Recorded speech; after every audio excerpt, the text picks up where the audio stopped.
Assalamu alaikum. Welcome to lecture number 7 of accounting and auditing. This topic would be accounting for non-current tangible assets. But just before we start for lecture number 7, जैसे कि हमारी practice रही है, हम हर lecture start होने से पहले पिछले लेक्चर में जो असाइनमेंट होती है उसको सॉल्व करते हैं. So this time I've changed a few things. Instead of just giving you already solved assignments, I'll be solving in these lectures. Just because I'm not able to give you live lectures, तो मैं कोशिश करूँगा कि जितना भी live के साथ नज़दीक जितना भी हो सके, लाइव के नज़दीकी जितना भी लेक्चर डिलीवर कर सकूँ, वो करने की कोशिश करूँगा. This is going to be a long lecture and I will try to make it in one go, and you guys need to stick to your seats with a pen and a paper, because there are going to be lots of depreciations, different kind of depreciations in the lecture. Okay जी, so assignment जो हमने उठाई हुई थी last उसकी, that is off from the past paper of 2008. So this is the receipt and payment amount. इसमें आप देख लें बैलेंस जो है ब्रॉड फॉरवर्ड हो रहा है, that is 10,250 which will be cash, and you have subscriptions of 400. 2005 में आपकी जो सब्सक्रिप्शंस थी, this is a fan club, तो इनकी जो सब्सक्रिप्शन थी दैट वाज 400 रुपीज़ एंड 5,000 रुपये मिले. और 2006 के जो करंट ईयर रनिंग ईयर है उनको जो है 20,000 रिसीव हुए, और 2007 के एडवांस में 600 रुपीज़ रिसीव हो गए. इसी तरह देखो donations of 5,400, proceeds drama tickets इन्होंने बेची for 9,500 rupees, and waste paper recycle इन्होंने सेल किया 850 रुपीज़ का. The gross amount was 47,000. इसी तरह जो पेमेंट्स हुई हैं दैट वाज 6,000, और जनरल एक्सपेंस 750 का, ड्रामा एक्सपेंस, म्यूनसिपल टैक्सेस, और I guess other terminologies are self explanatory. So moving forward, so दूसरी क्या कंडीशंस इन्होंने लगाई हैं कि there are 500 members each paying an annual subscription of ₹50. So the total subscription would be around 25,000, जिसमें से 500 रुपये जो है 2005 के रहते हैं इनकी तरफ, लोगों ने नहीं दिए, एरियर्स हैं. म्यूनसिपल टैक्सेस जो है 400 पर ईयर है, जिसमें से इन्होंने मार्च 2007 31 मार्च तक पेमेंट की हुई है, और 500 रुपये जो सैलरीज़ के आउटस्टैंडिंग है. आउटस्टैंडिंग मीन्स पेबल, जो आपकी तरफ किसी का उधार या कर्जा हो. एंड बिल्डिंग जो है 50,000 रुपीज़ की है बुक्स में, बट 5% की डेप्रिसिएशन होगी. So the depreciation would be I guess 5% is 2,500, 2,500 रुपये, और 3% interest accrued on investment for 5 months. So the 3% investment over here, you have investment, और 3% जो है हम उस पर इन्वेस्टमेंट भी लगाएंगे. फिर कह रहे हैं जी, prepare the club's income and expenditure account for the year ended on 31st December 2006 and its balance sheet as on that date after taking the above information into account. So first what we'll do is we'll make an income and expenditure account, expenditure, then rupees, then income, and उसकी particulars rupees. So इसको थोड़ा सा balance कर देते हैं, so space हो हमारे लिए सही तरह लिखने से. सो फर्स्ट सबसे पहले जो एक्सपेंडिचर है, यहाँ पे आप पेमेंट्स उठा लें, that is salaries which is 6,000, but यहाँ पे आपके 500 रुपीज़ सैलरीज़ के आउटस्टैंडिंग में है. So what we are gonna do is we are gonna add up the amount. तो टोटल जो 2006 में इन्होंने पेमेंट की है सैलरीज़ की, दैट इज़ 6,500. ठीक है जी, 6,000 रुपये इन्होंने पेमेंट कर चुके हैं और 500 रुपीज़ ड्यू हैं. So as per the method कि जी इस साल में आपकी जितने भी एक्सपेंसेस होते हैं वो उस हेड में काउंट होते हैं जो सैलरीज 6,500 रुपये की हैं. Second head is general expense which is the same amount. सो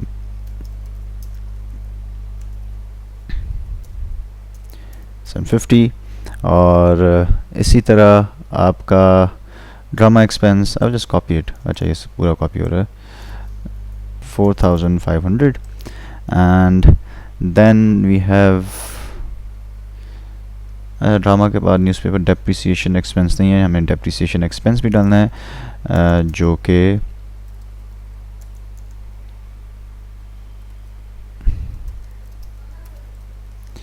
ठीक है. डेप्रिसिएशन कितना का था, 50,000 रुपीज़ की हमारी जो है बिल्डिंग है विच जिसका है 5%, so it would be 2,500 depreciation expense. और उसके बाद वी हैव न्यूज़पेपर एक्सपेंस एक बार मैं लिख लूँ, then we have municipal expense, ठीक है जी, अच्छा municipal expense, and then we have charity जो हमने दी हुई है अपनी तरफ से, that is an expense, electricity का बिल का expense, and okay so that's pretty much it. So newspaper is 1500, 1750, ठीक है जी. सो न्यूज़पेपर एक्सपेंस आपका है 1500. अब आ जाए म्यूनसिपल एक्सपेंस में. म्यूनसिपल एक्सपेंस में देखें जी, आपने जो है हमने यहाँ पेमेंट कितनी की हुई है 1750, बट यहाँ पे ये कह रहा है कि municipal taxes amounting to 400 per annum, एक साल के 400 रुपये जो है टैक्सेस का अमाउंट है. तो have been paid up to 31st of March 2007. तो आपने एडवांस पेमेंट की हुई है, बट आपने एक्सपेंस जो है सिर्फ उस साल का ही काउंट करना है जिस साल का आप कैलकुलेट कर रहे हैं.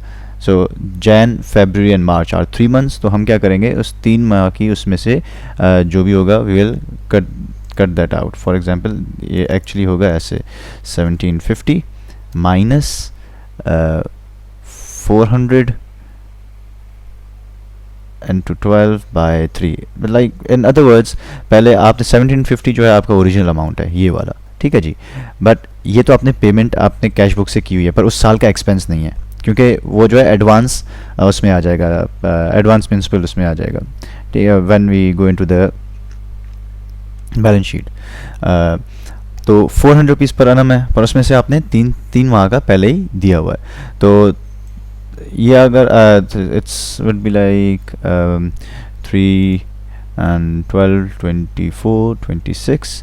So the amount would be I guess 100 rupees. ये almost 100 rupees हो जाएगा ये वाला amount. So what we are going to do is 1750 में से आपने 100 काट दिए, so 1650 आपके उस साल का एक्सपेंस है. ओके, चैरिटी हमने जो दी हुई है, चैरिटी जी हमने जो दी हुई है that is 3500.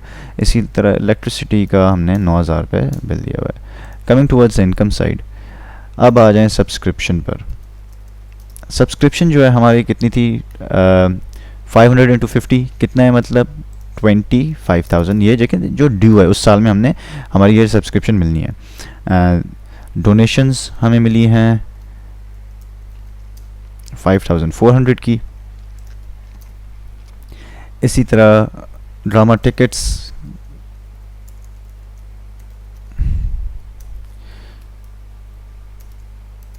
9,500, and we have interest on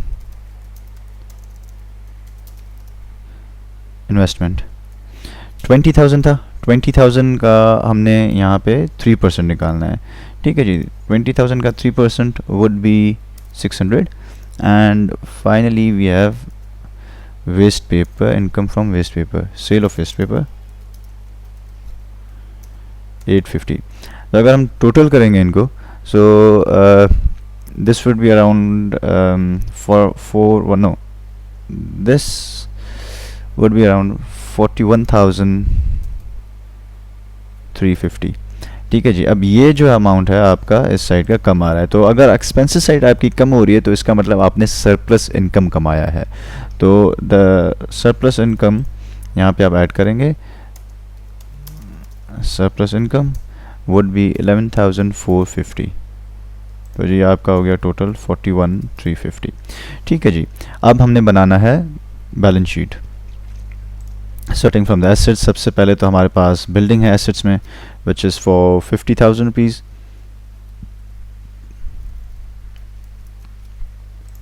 and उस पे accumulated depreciation भी है. ACC is shorter form of accumulated depreciation, और हमने यहाँ पे माइनस करनी है. Accumulated depreciation is 2,500. And then we have investment of 20,000 rupees, और इसी तरह इंटरेस्ट रिसीवेबल, क्योंकि इंटरेस्ट अभी मिला नहीं है, ड्यू है, मिलेगा हमें. ठीक है जी. Then we have subscription receivable, and we have municipal taxes paid in advance.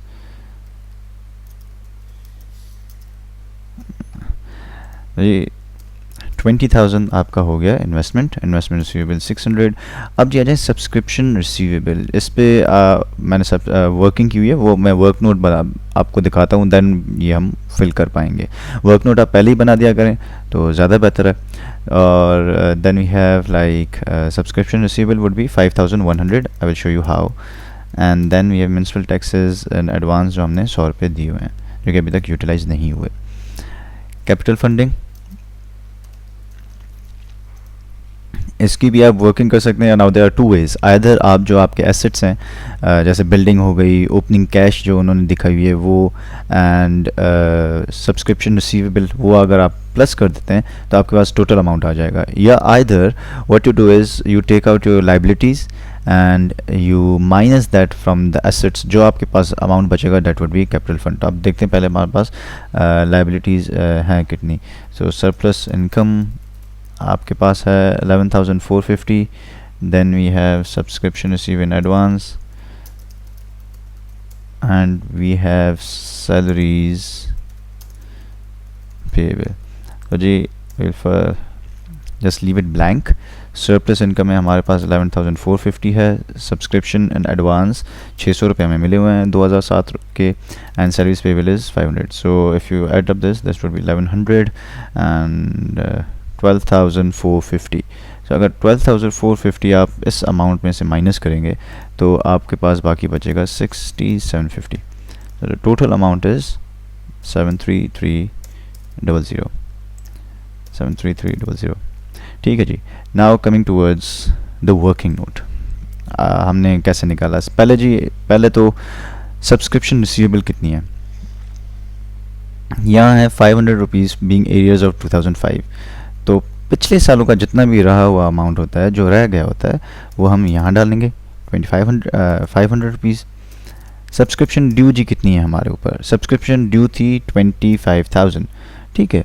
And उसके अलावा बैलेंस सब्सक्राइब्ड इन एडवांस 600 रुपये में मिले हुए थे for the next year, so it would be 26,100।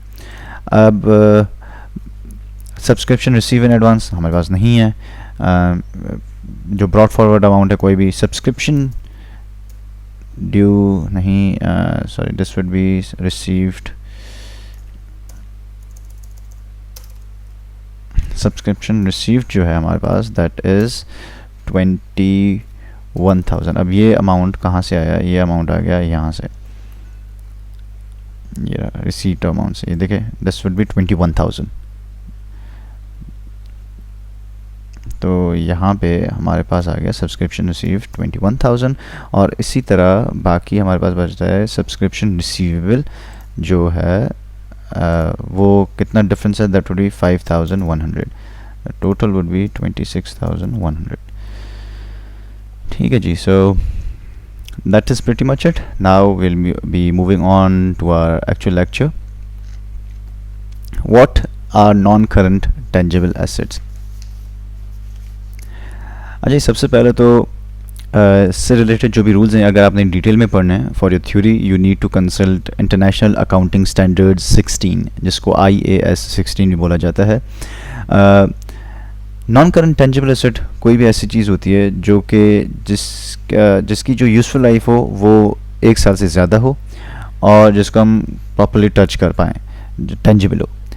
There are rules. So the cost IAS 16 के मुताबिक cost बनती कैसे है?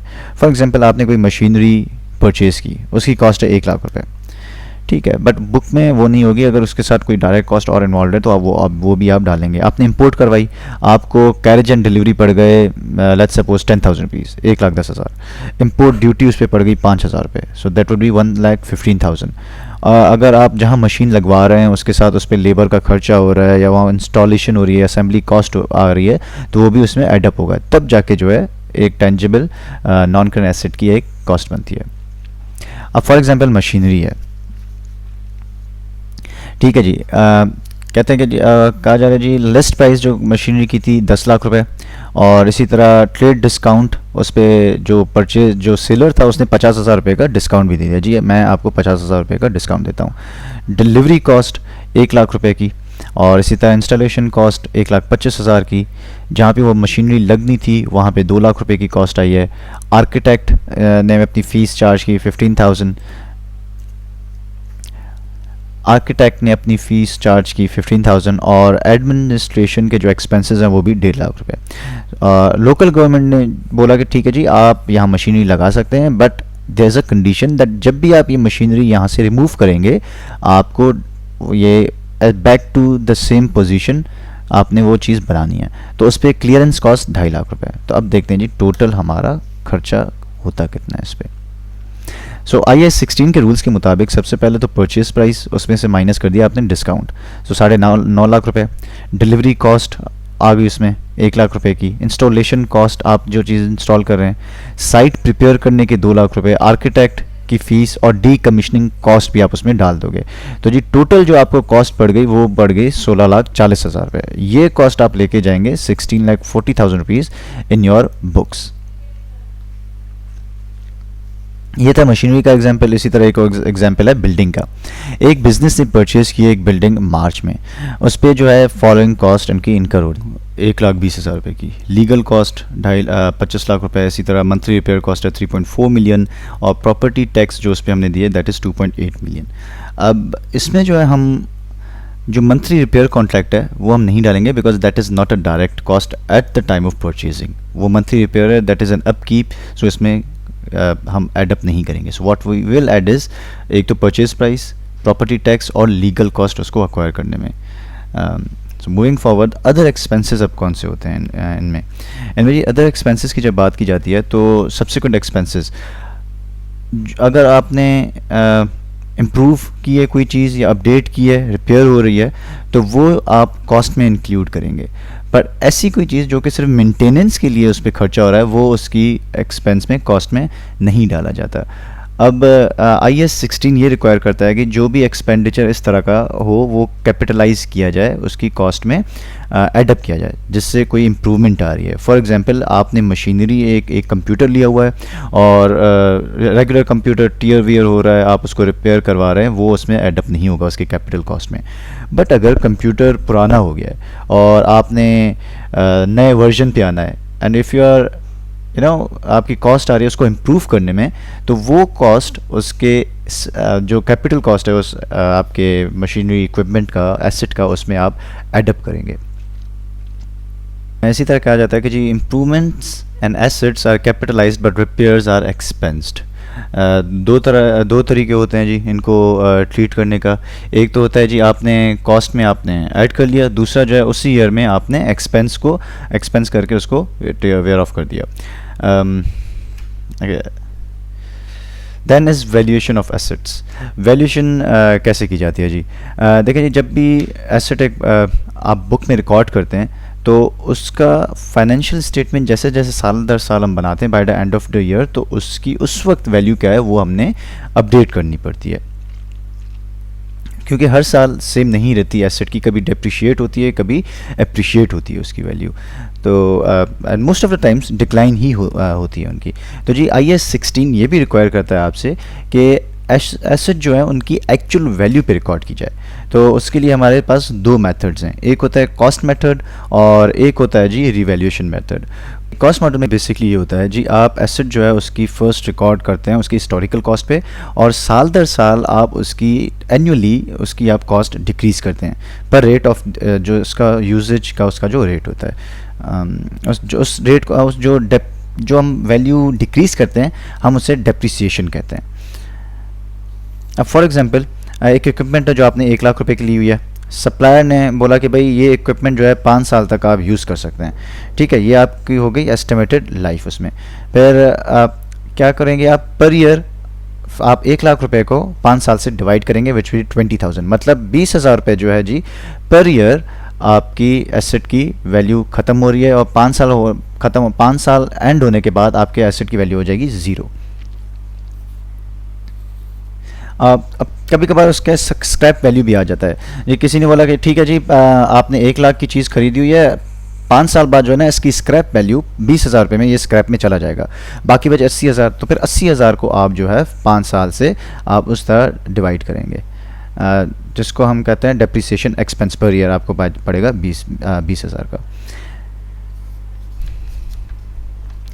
ओके, सो कुछ इंपॉर्टेंट टर्म्स हैं। रेजिडुअल वैल्यू क्या होता है? रेजिडुअल वैल्यू कहा जाता है उस वैल्यू को जिस पे आप, या जिससे स्क्रैप वैल्यू भी कहते हैं, जब उसकी लाइफ ख़त्म हो जाए किसी एसेट की, तो आप कितने पैसों में, कितनी वैल्यू में वो चीज़ वे ऑफ कर सकते हैं। डेप्रिशिएबल अमाउंट जो है वो होता है total cost minus residual value. Residual value वही स्क्रैप वैल्यू हो गई। फॉर एग्जांपल 5 लाख की आपने एक मशीन खरीदी हुई है और आपको पता है जी 5 साल बाद इस मशीन की वैल्यू अगर मैं स्क्रैप में दूंगा तो 20,000 होगी या 50,000 होगी। तो 5 लाख में से 50,000 हम माइनस करेंगे, बाकी जो अमाउंट बचेगा 4.5 लाख का, that is the depreciable amount जिस पे डेप्रिसिएशन लगेगी। और फिर डेप्रिसिएशन होती क्या है? डेप्रिसिएशन एक मेथड है जिसके जे आप थ्रू कॉस्ट जो है आप उसके यूज़फुल लाइफ के ऊपर स्प्रेड आउट करते हैं। यूज़फुल लाइफ क्या होती है? Useful life is the time period जो आप मशीन यूज़ कर सकते हैं। It may be 5 years, it may be 10 years। Carrying amount is what is remaining of your asset by the end of the year to move it onto the new books। For example, आपने 1 लाख रुपए का machinery ख़रीदा था और 5 साल जो है उसकी लाइफ वैल्यू थी। उस पर उन्होंने बोला कि जी 20,000 रुपये आपकी डेप्रिसिएशन एक्सपेंस है पर ईयर। 1 साल बाद 1 लाख रुपए आप बुक्स में नहीं रखेंगे। 1 साल बाद जो है वो 1 लाख में से 20,000 डेप्रिसिएशन माइनस हो जाएगी, बाकी 80,000 जो है आपके पास कैरिंग अमाउंट बचेगा।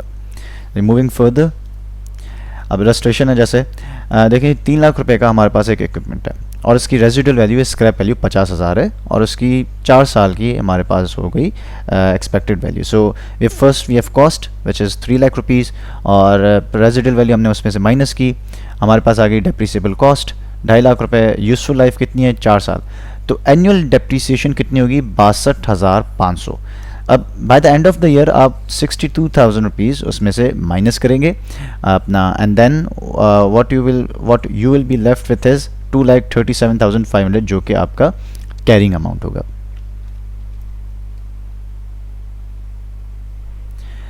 अब आ जाएं जी methods of depreciation.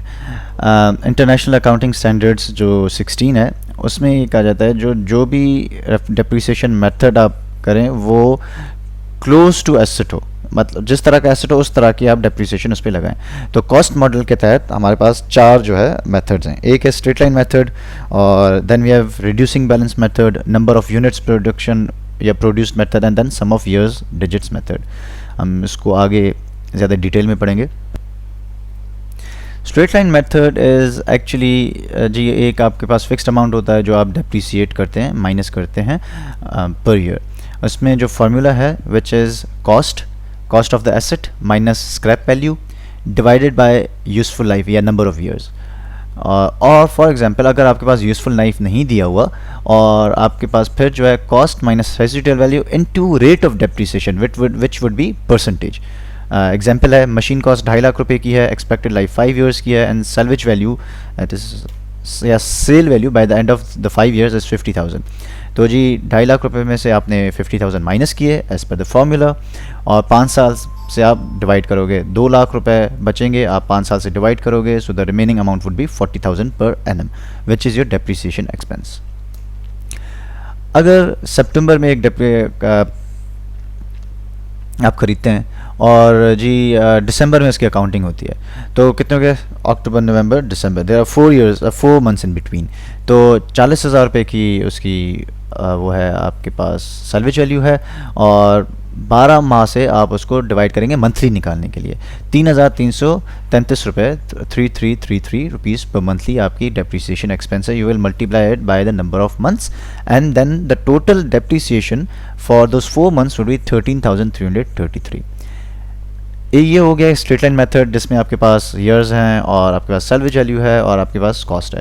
For example आपके पास कॉस्ट हो, रेजिडुअल वैल्यू हो, but instead of years you have a rate of depreciation. Same formula, 5 lakh में से आपने 50,000 माइनस किए, रिमेनिंग वुड बी 4,50,000, उसका 10% 4,45,000 आपका हो जाएगा सैल्वेज, आपका हो जाएगा डेप्रिसिएशन एक्सपेंस। फिर जी आ जाते हैं हम रिड्यूसिंग बैलेंस मेथड पे। एनुअल डेप्रिसिएशन फिक्स परसेंटेज के तहत होती है, और फिर आप नेक्स्ट ईयर जो कैरिंग अमाउंट होता है फिर आप उसमें से फिर वो परसेंटेज लगाते हैं। ये तकरीबन उन एसेट्स के लिए इस्तेमाल की जाती है जिनकी यूजेज स्टार्टिंग में ज़्यादा हो, और फिर जैसे ही साल चलते चाहें तो उसकी यूजेज कम हो जाती है। इसका जी formula is the carrying amount minus residual value into the rate. For example, आपके पास एक मशीन है which is for 100,000 rupees, 1 lakh रुपए की है, और एक्सपेक्टेड लाइफ है 5 साल, और इनको जो जी 30% रेट से पर ईयर आपने करना है। सो जी फर्स्ट ईयर आपके पास हो गए कैरिंग इनिशियल 1 लाख रुपए, उसका 30% हो जाएगा depreciation charge 30,000, and of the year आपके पास बच जाएंगे 70,000। तो जी कैरिंग अमाउंट फिर आप अगले साल लेके आएंगे, फिर उस पर आप 30% लगाएंगे जो कि हो जाएगा 21,000। इसी तरह so fourth and so on. Number of units produced, जी ये कि इसमें आप इंस्टेड ऑफ ईयर्स आप इसकी वैल्यू लगाते हैं कि जी ये मशीन अगर प्रोडक्शन कोई मशीन है तो कितनी प्रोड्यूस करेगी units before it is destroyed, और यू नो इफ उसका पर्पस ख़त्म हो जाए। इसी तरह you have cost minus residual value divided by total production जितने भी साल हैं, multiplied by the number of units they produce in that particular time period. Example है, जैसे आपके पास जी 5 लाख रुपये जो है कॉस्ट है, रेजिडुअल वैल्यू नहीं है, टोटल जो प्रोडक्शन है उसकी वो है 50 लाख यूनिट। उस साल उन्होंने जो यूनिट्स प्रोड्यूस किए हैं 47,850, तो आपके पास आ जाएगा 4785 विच is the depreciation through units produce method. Sums of years digit method, इसमें जी क्या होता है कि आप जितने साल दिए गए हैं, it is a 4 step method, आप उनको पहले कैलकुलेट करते हैं और उस हिसाब से फिर आप उस पर जो है डेप्रिसिएबल अमाउंट लगाते हैं। फॉर एग्जांपल 10 साल किसी 4 साल जो है किसी एसेट की लाइफ है, तो what you will do is you will add it up 4 3 2 1 10 हो जाएगा। फिर आप डेप्रिसिएबल अमाउंट कैसे कैलकुलेट करोगे, सेम कॉस्ट से आप सैलवेज या रेजिडुअल वैल्यू माइनस करेंगे। फिर आप जो है calculate remaining useful life, total life कितनी थी इसकी 4 साल और कितने साल हो चुके हैं वो आप उसमें माइनस करेंगे। Then comes the final depreciation का फॉर्मूला, अनडेप्रिशिएटेड यूजफुल लाइफ जो कि हम कैलकुलेट करके आए स्टेप 3 में, divided by sum of years, the total जितने साल चलेगी उसका जो सम है वो which step 1, multiplied by the depreciable amount. For example machine जो है 1 लाख रुपए की है जी, 5 साल उसकी हमने लगाया कि 5 साल चल सकती है, और स्क्रैप वैल्यू इसका 10,000 है, जबकि इसकी यूजफुल लाइफ इज़ 3 ईयर्स। अब जो है स्टेप 1 3 + 2 + 1 हो गया 6, टोटल अमाउंट आ गया हमारे पास 6। स्टेप 2 है डेप्रिशिएबल अमाउंट निकालना, वो वैल्यू निकालना, 1 लाख में से 10,000 गए, हमारे पास बच जाएंगे 90,000। फिर स्टेप 3 एज फर्स्ट ईयर जो है ऑब्वियसली कुछ माइनस नहीं होगा उसमें से क्योंकि 3 साल ही हैं। सेकेंड ईयर में हम कितने रखेंगे उसको, अनडेप्रिसिएटेड लाइफ 2 साल बच जाएगी और थर्ड ईयर में 1 साल बचेगी। सो पहले साल की जो डेप्रिसिएशन होगी 3 divided by 6 is the total amount of the years, sum of years, multiply by the depreciable amount 90,000, तो इसका आपके पास आ जाएगा 45,000। On the second year it is 30,000 and third year 15,000। अब जी आ जाएं रीवैल्यूएशन मेथड पर। अब क्या है, जब इनिशियल रिकग्निशन आप कर लेते हैं एक एसेट की और फिर उसको जो है हम रीवैल्यू करते हैं, मेजरमेंट होती है उसकी रीवैल्यूएशन की। अब रीवैल्यूएशन की कैसे जाती है, पहले तो जो कॉस्ट ऑफ एसेट है उसमें से हम डेप्रिसिएशन माइनस करेंगे, फिर उसकी बच जाएगी बुक वैल्यू, फिर फेयर वैल्यू या मार्केट वैल्यू, उस वक्त मार्केट में उसकी वैल्यू है क्या। फॉर एग्जांपल आपने एक एसेट खरीदा हुआ है, कंप्यूटर है, वो 1 लाख रुपए का है, और या 1 लाख रुपए का है और उसकी एक्यूमुलेटेड डेप्रिसिएशन जो है वो 30,000 है, तो आपने माइनस किया, बुक वैल्यू होगी 70,000। और जब आपने वही कंप्यूटर की मार्केट में लगवाई प्राइस, तो दैट इज़ फॉर 65,000। सो 5,000 रुपये आपको जो है रीवैल्यूएशन रिजर्व एक अलग से अकाउंट बनाते हैं, उसमें लॉस में जाएगा। और फिर अगर लॉस होता है तो हम रीवैल्यूएशन रिजर्व जो है वो इनकम एंड एक्सपेंसेस में वे आउट कर देते हैं, और अगर लॉस नहीं होता तो हम, अगर प्रॉफिट होता है तो रीवैल्यूएशन रिजर्व अकाउंट एक बनता है इक्विटी सेक्शन में। अब जी आ जाते हैं, फॉर एग्जांपल अगर प्रॉफिट हो जाए, जैसे कि आपको पता है आजकल प्राइस हाइक हुई और जो व्हीकल्स थी उनकी प्राइस अब चली गई, तो एक कॉस्ट ऑफ एसेट है, आपने 21 लाख रुपए में बिजनेस ने एक कोरोला खरीदी हुई थी और उसकी एक्यूमुलेटेड डेप्रिसिएशन वाज 2 लाख रुपए, तो आपके पास बाकी बच जाते हैं 19 लाख। और आपने जब मार्केट में उसकी फेयर वैल्यू चेक करवाई, मार्केट वैल्यू चेक करवाई, तो that was for 20 lakh rupees. तो जी 20 लाख में से 19 आप माइनस करेंगे, आपके पास 1 लाख रुपए रिवैल्यूएशन रिजर्व में प्लस हो जाएगा। गोइंग फर्दर जी, अब जैसे कि मैंने आपको बताया, अगर कोई इंक्रीज़ होता है तो आप क्रेडिट कर दें और वो आपका इक्विटी सेक्शन में जाता है। जब लॉस होता है तो सेम अमाउंट में अगर एक्स्ट्रा लॉस हो जाए जो कि अमाउंट कवर ना कर पाए, तो फिर आप इनकम स्टेटमेंट में उसको वे ऑफ कर देते हैं।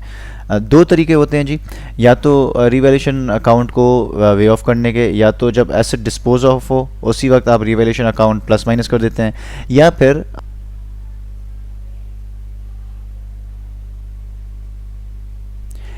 आप जो है साल दर साल जो डेप्रिसिएशन जो आप चार्ज करते हैं और रिवैल्यूड अमाउंट जो होता है उसका डिफरेंस वो आप ट्रांसफ़र कर देते हैं टू रिटेन अर्निंग्स।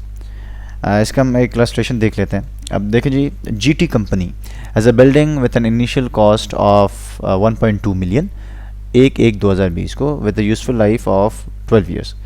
हाउएवर 3 साल बाद जो है जी मैनेजमेंट ये कहती है कि जी कंपनी को हम रीवैल्यू करवा देते हैं और देखते हैं कि मार्केट वैल्यू है क्या। पर at the date of revaluation accumulated depreciation of the building is 3 lakh rupees.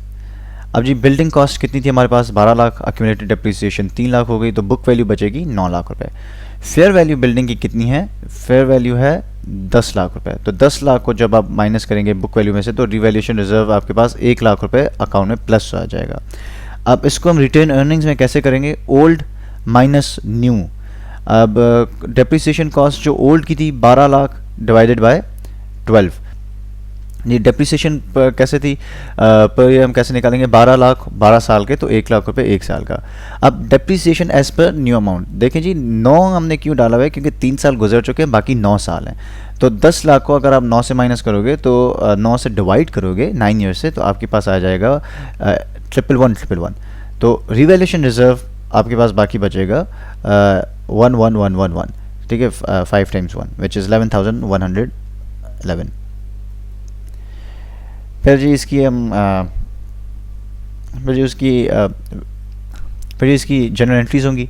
Accumulated depreciation 3 lakh, building account में नेगेटिव चला जाएगा, क्रेडिट चला जाएगा 3 लाख, और बिल्डिंग अकाउंट फिर रिवैल्यूएशन रिजर्व की प्लस हो जाएंगे, और इसी तरह रिटेन अर्निंग्स में आपके पास चले जाएंगे 11,000 और रिवैल्यूएशन रिजर्व में आपके पास आ जाएंगे 11,000 रुपये।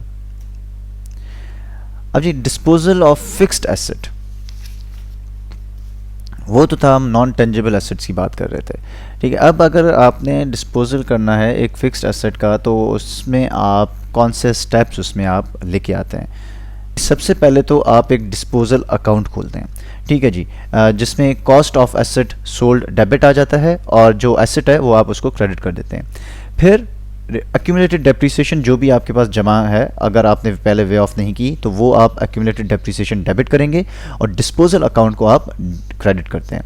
Then is recording the cash received और एनी एल्स थिंग रिसीवेबल, तो वो यहाँ आ जाएगा आपके पास डेबिट पे, एंड डिस्पोजल अकाउंट आपका आ जाएगा क्रेडिट पे।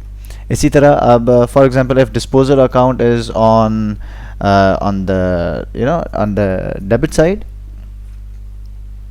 अगर आपके पास देखें, अगर डिस्पोजल में लॉस होता है तो आप लॉस जो है डेबिट साइड रखेंगे और डिस्पोजल अकाउंट को आप रखेंगे क्रेडिट साइड। अगर गेन है तो इसी तरह आपका जो है डिस्पोजल अकाउंट चला जाता है क्रेडिट में, और गेन ऑन डिस्पोजल अकाउंट आपका चला जाता है क्रेडिट पे, सॉरी डिस्पोजल अकाउंट आपका आ जाता है डेबिट पे, and gain on disposal account आपका चला जाएगा ऑन द क्रेडिट साइड। इसकी इलस्ट्रेशन निकल लेते हैं जी।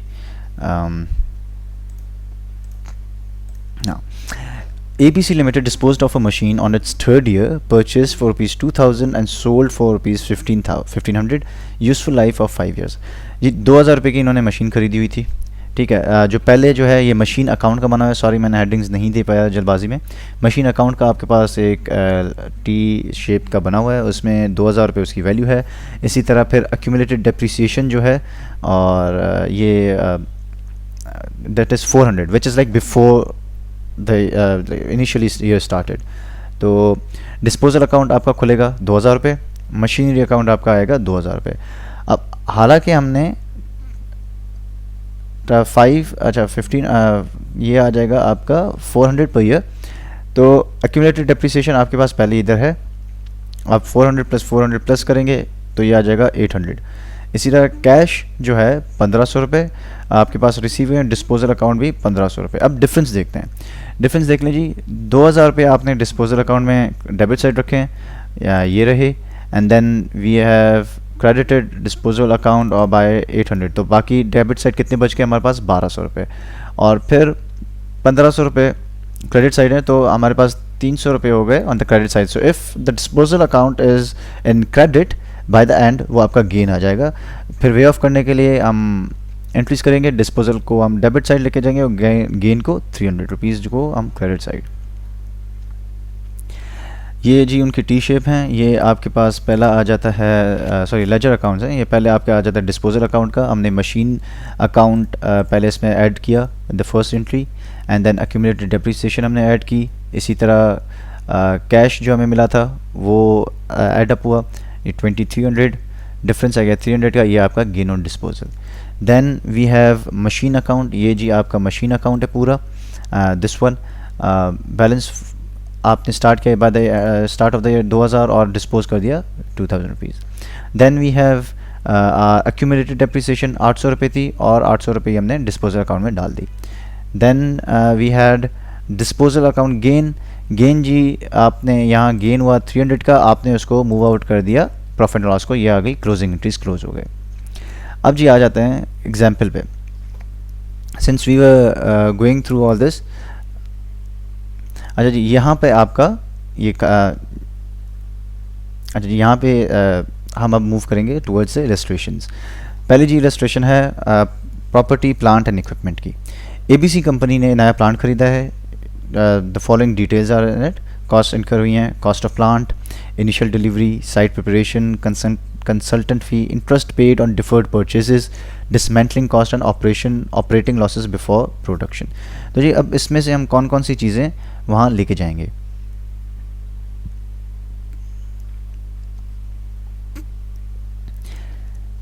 सो फर्स्ट ऑफ ऑल पहले तो हम लेके आएंगे इसमें cost of plant. Cost of plant जी हमें पड़ी है 2 million, and then we have initial delivery,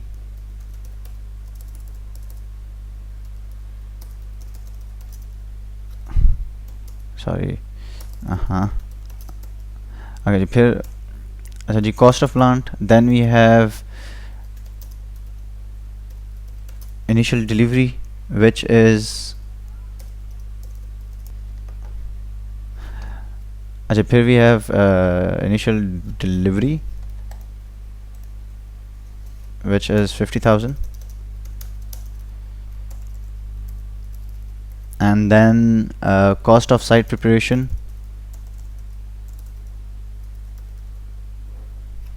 ये जी आपका हो गया 1 lakh, and then consultants fees,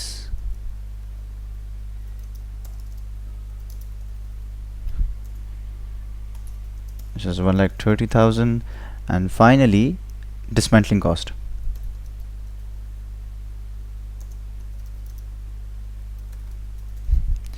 जो कि इन्होंने यहाँ बताई है हमें 70,000। अब देखें जी अब टोटल जो है यहाँ इसका हो जाएगा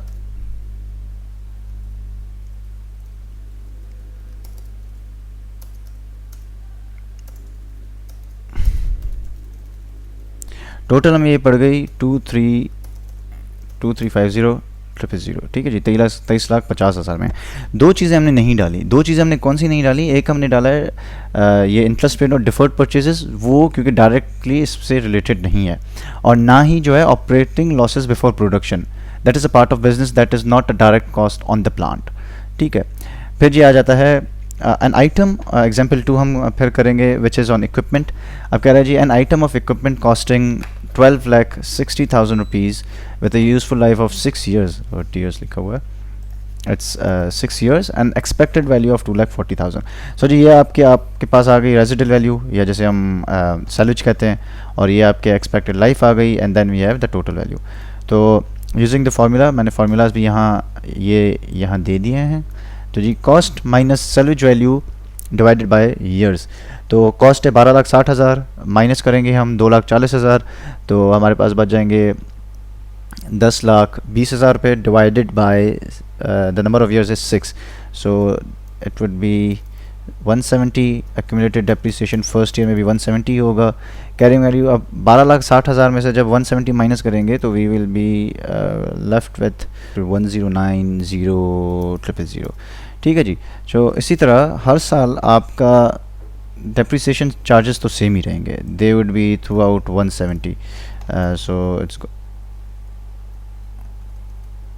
going to be 170 over here, 170 here, and 170 here, because this isn't going to change.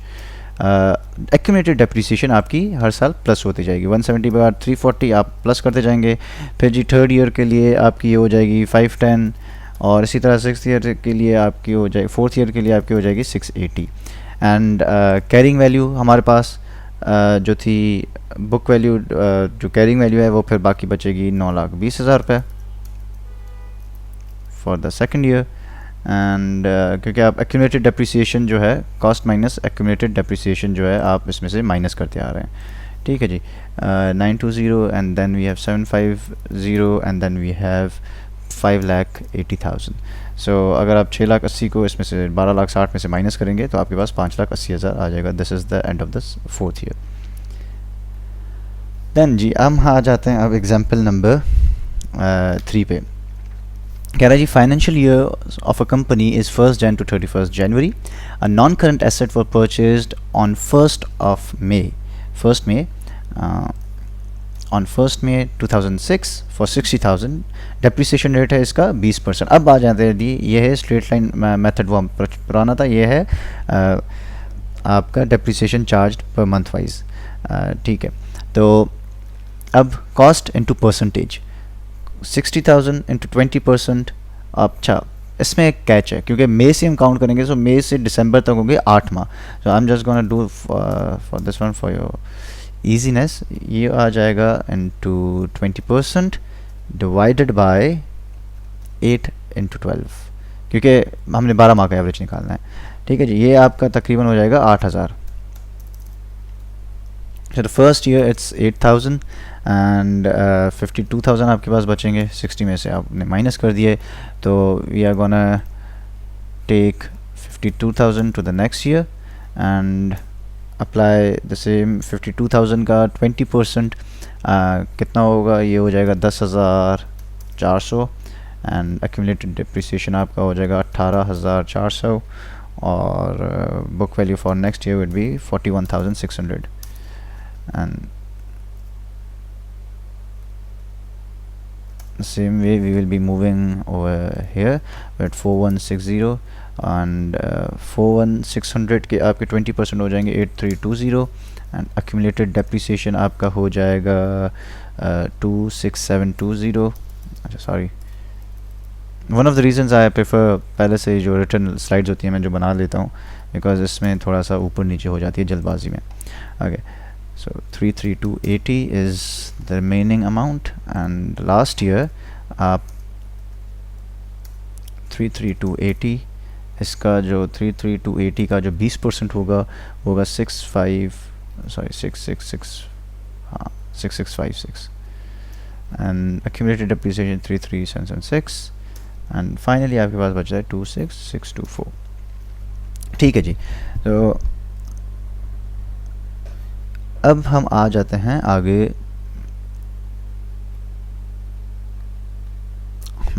A machine costs 64,000 and depreciated by units production method. अब उसकी कैपेसिटी जो है जी 32,000 है. What is the annual depreciation charge in year 1 with 10,000, year 2 with 7,000, year 3 with 13,000 units. अब ये पूछ रहे हैं जी तो पहले जैसे हमने करते हुए cost divided by total units into the units produced that year. 64,000 total cost है, divided by 32,000 so it would be 2 and multiply by 10,000 units of the first year it is 20,000. accumulated depreciation भी आपकी 20,000 होगी. book value आपकी बचेगी 44,000 अगर आप 20,000 minus कर लेंगे इसमें से cost में से. then again for the second year we have 7,000 so 7 into 2 is 14,000 और accumulated depreciation हो जाएगी 34 एंड इसी तरह अगर आप 14 माइनस करेंगे इसमें से तो वी विल हैव 30,000. ठीक है जी. And the same way 13,000 units हैं ऑन द थर्ड ईयर और दैट विल बी 26। अब मैं डायरेक्ट कैसे कर रहा हूँ, कॉस्ट आपके पास 64 है और ये आपकी आ रही है यहाँ पे टोटल यूनिट्स 32 डिवाइड बाई 62, तो इस चीज़ का जो है आपके पास आ जाएगा टोटल 2। तो इसी वजह से it's a short way of doing this. 2 एक बार आपके पास आ गया 2 रुपीज़ जो है, तो मल्टीप्लाई बाय जो नंबर ऑफ़ यूनिट्स हैं वो आप करते जाएंगे, आपके पास डायरेक्ट आंसर आता जाएगा। इस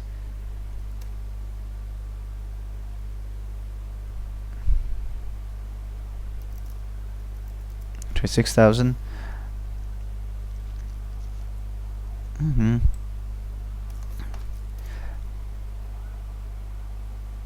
13,000 यूनिट्स जो हैं, तो यहाँ पे आपके पास आ जाएगा 47,000। ठीक है जी, तो बुक वैल्यू आपके पास बचेगी 26,000 आप माइनस करेंगे अपना 47,000 आप अगर उसमें से माइनस करेंगे तो इट विल बी 17,000। बाकी बुक वैल्यू आपके पास बच रही है एंड में।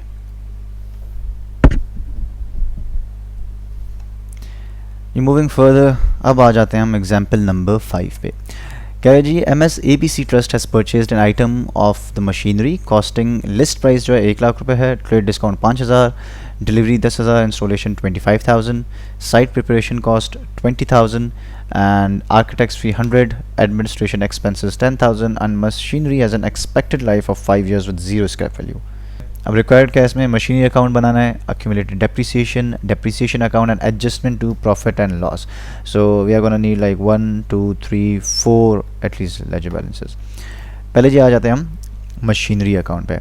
अब बिकॉज इसमें डेट भी स्पेसिफिक हमने देनी है 1/1/12 को जी।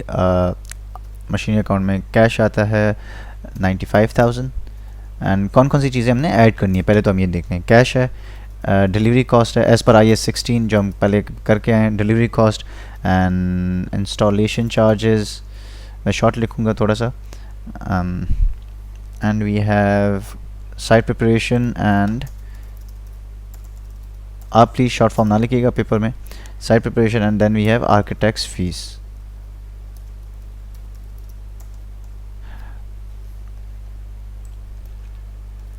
आर्किटेक्ट्स फीस, ठीक है जी। सो कैश 95,000, डिलीवरी जो है 10,000 की थी एंड इंस्टॉलेशन चार्जेस वर 25,000, इसी तरह 20,000 एंड 1,000 रुपये। सो the total cost of the machine is 1,51,000।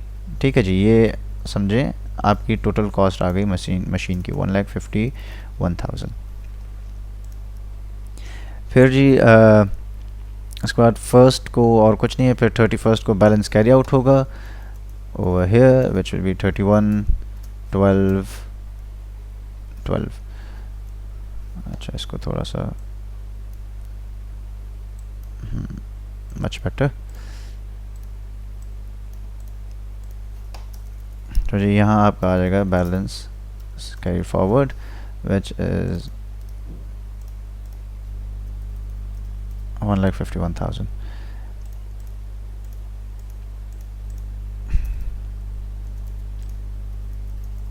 इसी तरह then again on the second year same 1/1/13 2013 में बैलेंस BD होगा, same amount would be carried forward।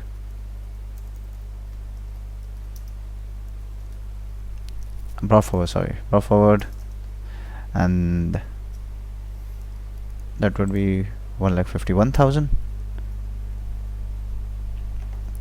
फिर उस एंड ईयर पे भी हमने दिखाना है कि जी इतना ही कैरी फॉरवर्ड बैलेंस जो है कैरी फॉरवर्ड और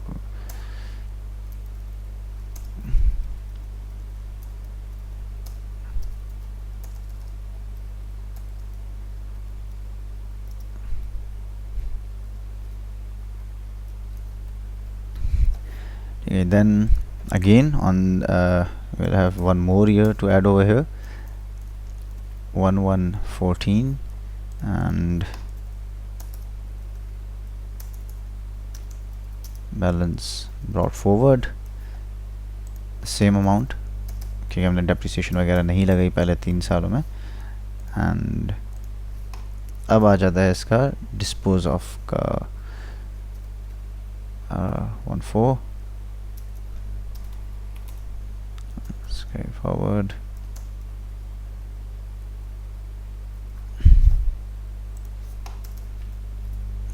ठीक है जी. सो ये हो गया. देन accumulated depreciation का. accumulated depreciation में हमने क्या क्या करना है जी. accumulated depreciation पहले तो 31/12 को हो रही है.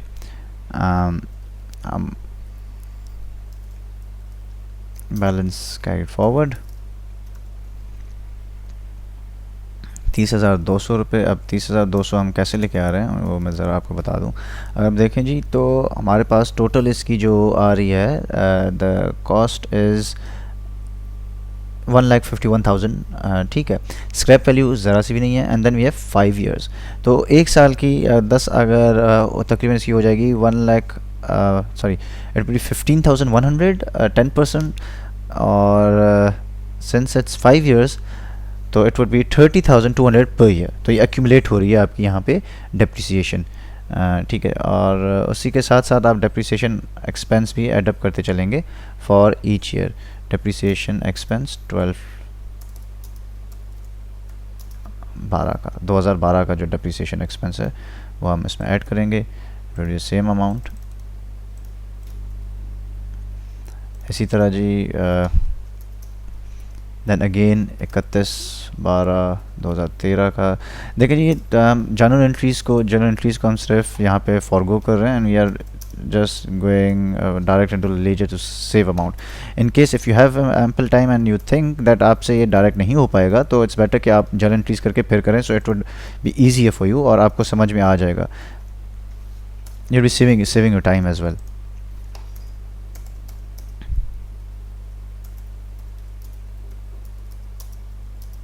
Depreciation expense for the year 13 which is, अब यहाँ पे देखें 30,200 आपके पास पहले था और 30,200 और सॉरी यहाँ पे एक्यूमुलेटेड डेप्रिसिएशन 2 साल का है. So it would be 60,400. 2 साल का आपने प्लस कर लिया. तो same amount would be coming over here 60,400. 30,000 देखें जी बैलेंस, क्योंकि आपके पास बीडी भी आ रहा है. एक मिनट थोड़ा सा, हाँ, बैलेंस प्रॉफिट भी आ रहा है. एंड 30,200 आपका इस साल का है.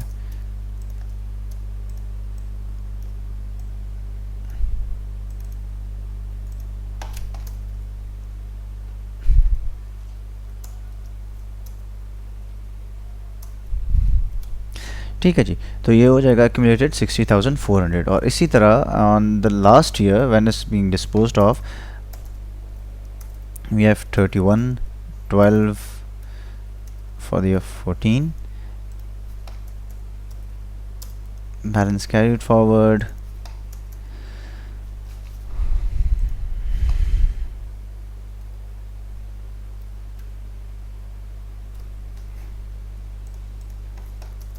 ठीक है जी. बैलेंस ब्रॉट फॉरवर्ड अब कितना है हमारे पास. बैलेंस ब्रॉट फॉरवर्ड इस पे बढ़ जाएगा, इस पे हो जाएगा 60,400 क्योंकि हम प्लस करते हुए हैं.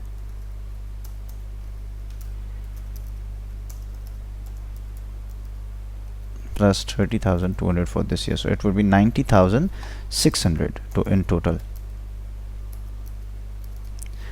अगर हम यहाँ पे देख लें तो ये हो जाता है आपका 90,600. ठीक है जी. So now depreciation expense account, obviously it's just a contra account. वही entries इसमें ही आएंगी, the same ones we have done above. पर इसमें सिर्फ ये है कि हम डेट it will be 31/12. मैं एक गोई में कर लेता हूँ डेट्स का भी, because it's taking lots of time and we don't have ample of time. ये मैंने पहले सॉल्व कर चुका हूँ, so I'm just gonna show you this. Accumulated depreciation, ठीक है, 30,200.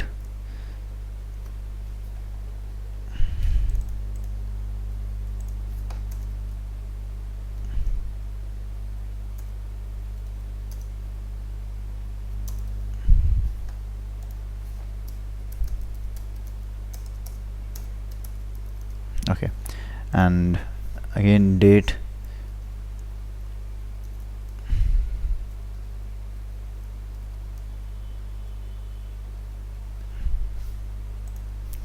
सो प्रॉफिट PLN अकाउंट में हम ये भेजेंगे, क्योंकि जो भी एक्सपेंस होता है आप प्रॉफिट एंड लॉस अकाउंट में भेज देते हैं. Okay, so this is it. 30,200 and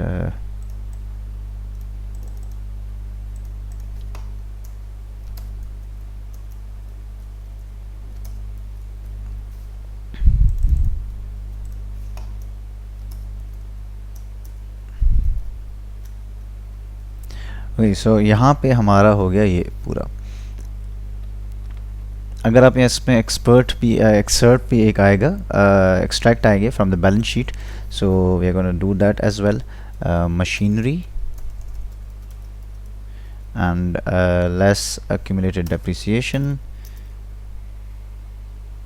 जो कि क्रेडिट अमाउंट है. This is for the year of 12.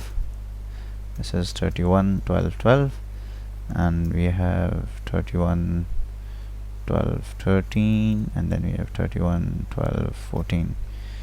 ठीक है, the same thing is going to repeat.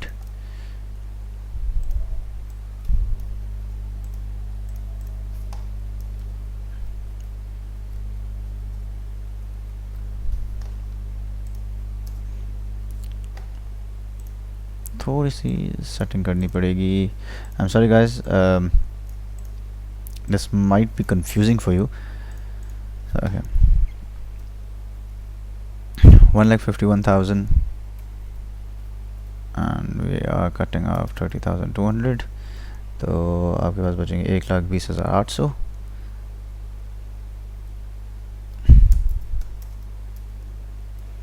ठीक है जी. Same way we have 1,51,800 51,000 and उसमें से we are cutting off 60,400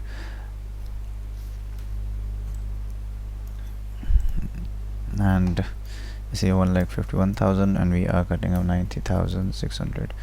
तो ये हो गया. एंड देन आ जाते हैं हम प्रॉफिट एंड लॉस पे.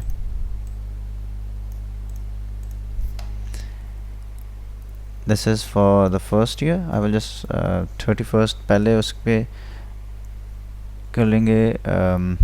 31 12 13 डेप्रिसिएशन एक्सपेंस. और what we have done over here is कि हमने शॉर्ट दिखा दिया है. 31 12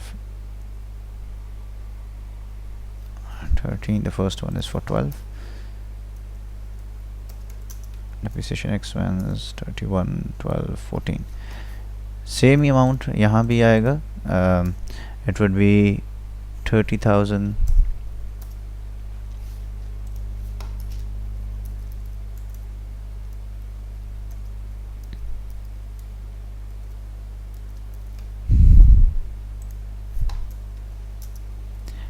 ठीक है जी. ये हो गया आपका example 5. I am really sorry because मैंने बहुत फास्ट फॉरवर्ड भी किया है. Gas it was because same चीज़ें रिपीट हो रही थी. इन केस अगर आपको समझ में नहीं आ रहा, you just let me know. You can ask the questions in the comment section on the YouTube और on the Facebook group where I post this. TSS past paper 2003. यहाँ पे कह रहा है जी, Peshawar manufacturing company was established in June 1999 to manufacture single product using a machine costing 10 lakh rupees. The machine is expected to last 4 years and then have scrap value of 1,30,000. ठीक है जी. ये आपकी रेजिडुअल वैल्यू भी आ गई यहाँ पे, scrap value और residual value. The machine will produce a similar number of goods each year and annual profit before depreciation is existed in the region of ₹5 lakh. ठीक है, ये हो गया एनुअल प्रॉफिट. अब कह रहा है finance manager suggested that the machine should be depreciated using either the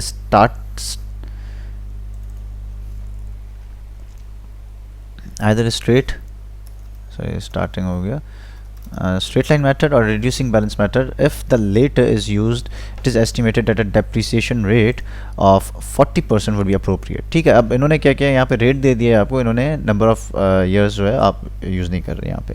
ठीक है. तो 3 रिक्वायरमेंट्स है. पहले कह रहे हैं जी, calculate the annual depreciation charge and net book value of the machine at the end of 2000 2001 and 2002. and this was 2000. 2000 and 2001 and 2002 using straight line method reducing balance method, ठीक है, दोनों आपने यहाँ इस्तेमाल करना है. एंड देन फिर जो है offer your comments on the use of application of these two methods from the years 2000 to 2002. और तीसरे में advise management as to which method should be more appropriate for the business. अब ये देखें इसमें आपने करना क्या है. पहले तो आप तीनों सालों की कॉस्ट ऑफ मशीन रखेंगे, ठीक है. देन आपने एक्यूमुलेटेड डेप्रिसिएशन करना है जैसे हम कर रहे थे, और फिर depreciation charge for the year वो आपने रखना है, और फिर आपने माइनस करना है फ्रॉम द बुक वैल्यू, जैसे हम पहले यहाँ पे 3 साल का यहाँ पे हमने किया भी था एक उसमें क्वेश्चन में, इलस्ट्रेशन में. फिर जब आपके पास और दूसरा है कि जी एनुअल डेप्रिसिएशन चार्ज आपने निकाल लिया. देन इन पार्ट 2 में आपने क्या करना है, पार्ट 2 में आपने ये बताना है कि 2000 से 2002 पे एप्लीकेशंस क्या हो सकते हैं. सो फर्स्ट आप डेप्रिसिएशन चार्ज करेंगे. ओके, आपने करना क्या है, पहले तो क्वेश्चन नंबर 1 में आपने दोनों तरीक़ों से निकालना है. Part B will be reducing balance method, जिसमें आपने book value minus salvage value into the percentage, then new book value, ठीक है. और स्ट्रेट लाइन मेथड का तो आपको पता है, फर्स्ट 3 ईयर्स में आपने वहाँ कंबाइन करके 2000, 2001 और 2002 का आपने बुक वैल्यू निकालनी है. सही है जी. फिर अब हम आ जाते हैं, कह रहे जी कमेंट्स उनको चाहिए एप्लीकेशन पे for 2 methods for the years 2000 to 2002. अब इसमें आपने क्या करना है, इसमें इन्होंने दिया हुआ है profit before depreciation 5 lakh rupees, ठीक है. तो आप जो डेप्रिसिएशन आपकी पहले साल की होगी वो आप उसमें से माइनस करेंगे, आपके पास आ जाएगा प्रॉफिट आफ्टर डेप्रिसिएशन. इसी तरह सेकंड ईयर में और इसी तरह थर्ड ईयर में ये आप करेंगे डिक्लाइनिंग मेथड का निकाल के. फिर स्ट्रेट लाइन मेथड का भी आप इसी तरह करेंगे, आप ईयर लिखेंगे 2000, 2001, 2002. 2001 में आप पहले प्रॉफिट रखेंगे अपना, उसमें से डेप्रिसिएशन माइनस करेंगे, फिर आपके पास प्रॉफिट आ जाएगा. इसी तरह 2001 में भी सेम करेंगे, 2002 में भी सेम करेंगे. अब फिर आपने अपनी एडवाइस देनी होगी कि जी कौन सा अच्छा है, किस में जो है प्रॉफिट सस्टेन है और ज़्यादा रियलिस्टिक है, ठीक है. थर्ड में उन्होंने पूछा कि advise management as to which method should be more appropriate for the business. वो आप ऐसे करेंगे जी. देखें इसमें एक हिंट दे देता हूँ, क्योंकि the same number of units produce करिए, फिर आप उसको दे के आप ये बताएं, एडवाइस दें कि कौन सा ज़्यादा मुफीद रहेगा. So guys this is for today. Inshallah, see you next time with lecture number 8 of accounting and auditing. If there are any questions, any queries, you can contact me. My contact info is given on the page. So take care and Allah Hafiz.